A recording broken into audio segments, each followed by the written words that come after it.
Бүгүнкү күндө деген ошондо проценттер 4-кө чейин түштү. Туура айтып атамбы, 4%ке чейин түштү.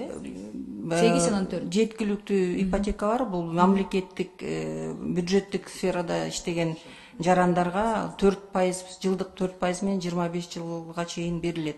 Бул биздин бюджеттен берилген каражаттардын эсебинен КФW банк аркылуу берилген кредиттер 8% менен, жылдык 8% менен 15. Ошондо биздин каражат менен берилген проценттердин критерийлеринде льготный ипотека боюнча платежеспособность участника деп айтылат да. Ошондо бул эмнени белгилейт? Кайсы талаптар? Бул кирешеси, канча? Эмгек акысы. Канча? Бул баягы банктарга барганда банк аркылуу азыр берилип атат. Биз дагы өзүбүздүн жана механизм бар, аренда с последующим выкупом. Андан да карайбыз. Эми үйдүн баасына жараша, анан доходу текшерилет. Эң арзан акылар канча болуш керек ошондо?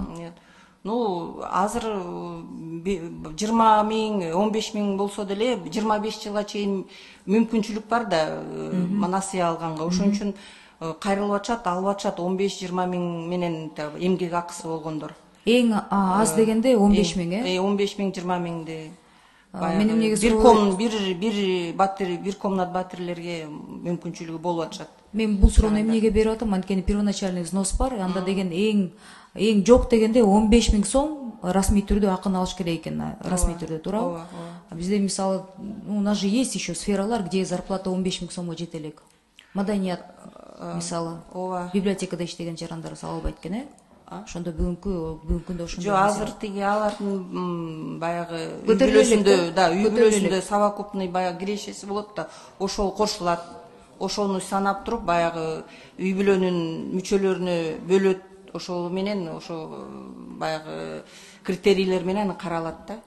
Мындай болуп атат да, үй бүлөсүндө совокупный доходу жетишсе, алар мүмкүн квартираны алганга да мындай шарттар түзүлөт да. Ошо доход жетишпегендиктен ипотека алабыз деп очередке турса, жок дегенде акыларыңар 15-20 000 жок дегенде болуш керек деп, анан кээ бир биздин жарандарыбыз ошол справкаларды подделка кылганга аргасыз болушат экен.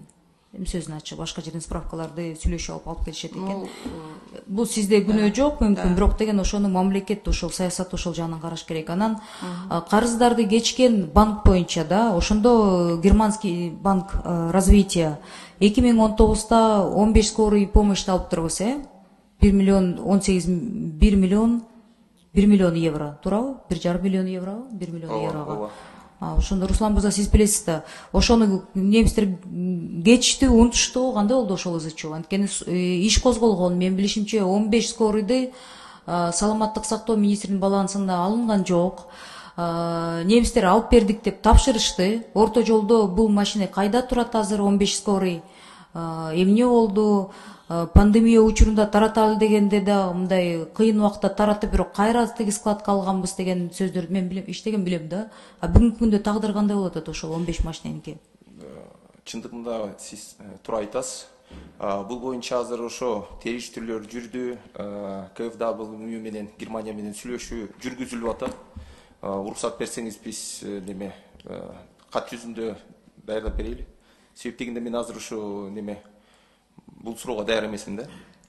4 жыл өттү да, ошон үчүн сурап атам да. Машинелерди же региондорго мындай эле таратып эле ушул маселени чечип, өкмөт саясий эрк кылып туруп эле чечип коюш керек да.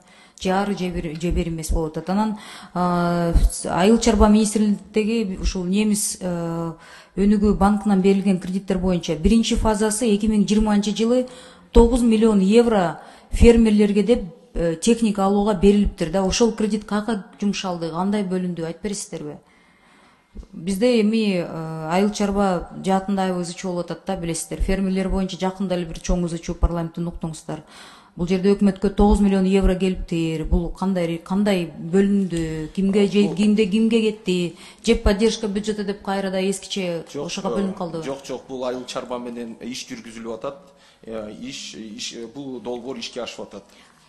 Руслан мырза, 2020 жылы биринчи фазасында 9 миллион евро 3 жылга деп бөлүнүп берилген. Ошону сурап атам. Сиз финанс министринин орун басары катары мага айтып берсеңиздер, ошол каражат кандай фермерлерге жеттиби? Жетсе, же 20 жылы бүт келген, сырттан келген жардамдын баары бюджетти колдоого кеткен деп мына бизге 2020 жылдын бюджеттин реализациясын алып келгенде ошондой сөздөр чыгып атат. Каражат кайда кеткен, өкмөт кийинки укук органдары ошону тириштиребиз деп атат, бирок бүгүнкү күнгө чейин маалымат жок да. 9 миллион евро ошо фермерлерге деп атай бөлүнүптүр да. Ушул немец бул COVID-19 кеткен жок, бул айыл чарба 2020-да. Ооба, бул деген айыл чарба министрлигине кетип атат.